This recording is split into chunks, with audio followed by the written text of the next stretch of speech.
சுகபிரம்ம மகரிஷியிடம் ஒரு இளைஞர் வருகிறார், ஒரு பாலகன். அவர் பெயர் மார்க்கண்டேயர் என்று பெயர். ஐயா, எனக்கு என் ஜாதகத்திலே ஆயுள் ஸ்தானம் அவ்வளவு சாதகமாக இல்லை என்று சொல்கின்றார்கள். என் பெற்றோர்கள் இதை கண்டு வருத்தமுறுகிறார்கள். மாற்றுவதற்கு என்ன வழி என்றார்.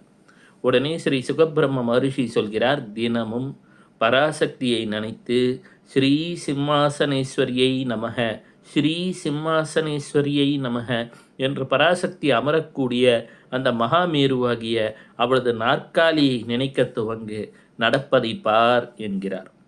அவ்வாறே செய்ய பராசக்தியின் அருளாலே சிவபக்தி மேலோங்குகிறது.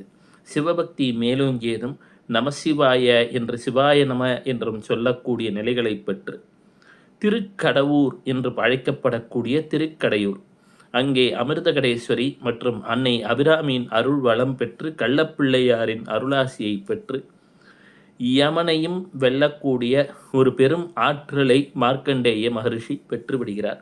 மார்க்கண்டேய புராணம் என்றெல்லாம் அன்னை பராசக்தியை பற்றி பாடக்கூடிய நிலைகளும் வந்துவிடுகிறது. நல்லவை யாவும் இனி நிகழப்போகிறது.